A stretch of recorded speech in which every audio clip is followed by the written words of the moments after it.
रजुल सोनकर जी, सवाल मेरा आपसे रहेगा, उसके बाद ब्रेक पर जाना है। मंत्रिमंडल विस्तार, 3 एससी चेहरे इस मंत्रिमंडल में यूपी से आए हैं और ओबीसी भी चेहरे, एक ब्राह्मण चेहरा उत्तर प्रदेश से, जिन 7 लोगों को शामिल किया गया है।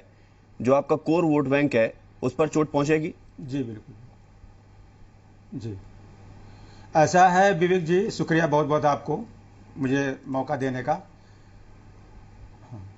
जी जी, बोलिए बोलिए। कि जो टोटल मंत्रिमंडल का भी टोटल मंत्रिमंडल का जो भी विस्तार किया गया है, जो नए लोग लिए गए हैं, वो स्पेशली यूपी के चुनाव को लेकर किए गए हैं। सात जो हमारे इस यूपी से मिनिस्टर बनाए गए हैं, वो 7 लोग बनाए गए हैं। और इस जो चूंकि 2022 में चुनाव होना है यूपी का, इसलिए स्पेशली इसी को देख के यहाँ के लोगों को दिया गया है, जिम्मेदारी दी गई है। हम तो चाहते थे कि सरकार जो है ऐसी नीतियां बनाए कि जो एससी एसटी ओबीसी और माइनॉरिटीज के लोग हैं उनको हर क्षेत्र में तवज्जो मिले, और साथ में ऐसी स्कीम्स बनाई जाए जिससे और उनको तो तवज्जो नहीं है, मंत्री बनाया जा रहा है ये स्कीम, इसको क्या स्कीम नहीं माना जाएगा कि सरकार ये सोचती है कि इस वर्ग से भी लोगों को मंत्रिमंडल में शामिल करना चाहिए? हालांकि पहले से ही है कुछ लोग। तो देखिए विवेक जी बिल्कुल विवेक जी, मेरा ये कहना है कि जो भी मंत्रिमंडल का विस्तार हुआ है और यूपी में उसका जो प्रतिनिधि लोग वहां पर गए हुए हैं मंत्रिमंडल में, उनके पास काम करने के लिए कोई स्वतंत्रता ही नहीं है। तो वो काम क्या कर पाएंगे यहाँ के लोगों का?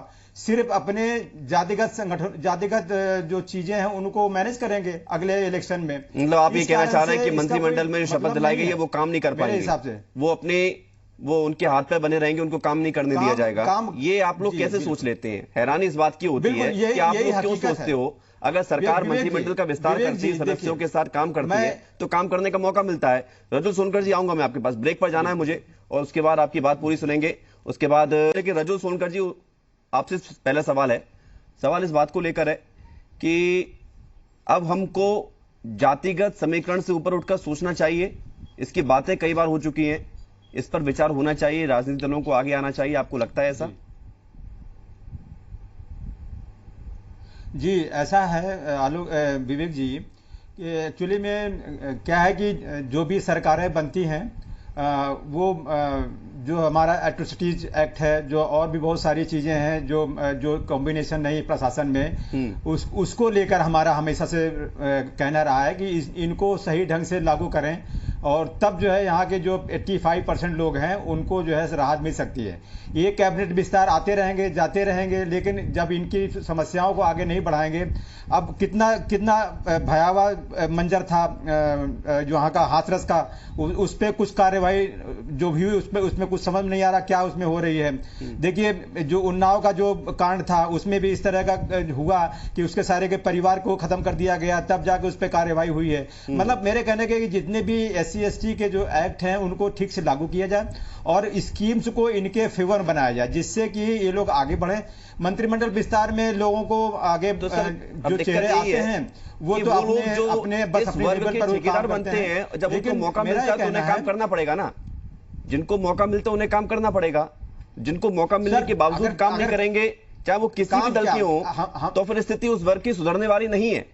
इस तरफ ध्यान देना होगा। रजुल सोनकर जी, मैं आ रहा हूं आपके पास। शुक्ला जी 10 सेकंड में आप बात कर लीजिए रजुल सोनकर जी, उसके बाद मनोज काका जी। 1 मिनट बचा है मेरे पास बस। मैं बस ये कह रहा हूँ। हाँ मैं ये कह रहा था। बस 10 सेकंड में आ रहा हूँ। मनोज काका जी 10 सेकंड में आ रहा हूँ। मोदी जी ने भाषण दिया। मनोज काका जी 10 सेकंड में आ रहा हूँ। सोनकर जी एक बात कह रहे हैं, उनकी सुन लेते हैं बात। गन्ना किसानों का 14 दिन के अंदर भुगतान किया। मनोज काका जी सुन तो लीजिए। 1 मिनट 10 सेकंड रुक जाइए, बस 10 सेकंड रुक जाइए मनोज काका जी। सुनकर बताइए, सोनकर जी बोलिए। हाँ मेरा ये कहना था कि माननीय जो प्रधानमंत्री ने जो विस्तार किया हुआ है उसमें से उनको यह समझना चाहिए कि जो अभी आपको शायद आगे आइडिया जरूर होगा कि 37 जो कैबिनेट जो सचिव बनाए गए हैं वो बिना किसी एग्जाम के, बिना किसी उसके बना दिए गए हैं, जो सेंट्रल में उनके साथ में सहयोग करेंगे। तो ये सब क्या है? इसका मतलब क्या है कि आपने तो सड़क से उठाई थोड़ा बना दिए, काबिल होंगे इसलिए बना दिए गए होंगे। सरकार को अपनी किरकिरी थोड़ी ना करानी है। ये बात ठीक है कि एक परीक्षा से जो चयनित होकर ऑफिसर आता है उसकी तवज्जो है, लेकिन एक्सपीरियंस भी एक काउंटेबल होनी चाहिए। मनोज काका जी, अब नहीं आ पाऊंगा। सोनकर साहब, समय समाप्त हो रहा है। मनोज काका जी, फाइनल कमेंट आपका। बिना परीक्षा के सशक्त फैसले लिए हैं मोदी सरकार ने, कहा जा रहा है। मैं बस ये कह रहा हूं कि उत्तर प्रदेश में गन्ना किसानों का, आपका चूंकि मंच सब लोग देखते होंगे, मैं समझता हूं कि सरकार भी देखती होगी, तो उत्तर प्रदेश के गन्ना किसानों का 15,000 करोड़ रुपया बाकी है और गन्ना किसानों के ये पेराई वर्ष 2020-21 का आज ये खबर आई है कि 2007 से लेकर 17 तक जितना पैसा दिया गया उतने 4 साल में दे दिए गए। मेरी बात सरकार नहीं दे पा रही, सुप्रीम कोर्ट चले गए, पूरे उत्तर प्रदेश में बड़ी हुई। ठीक है,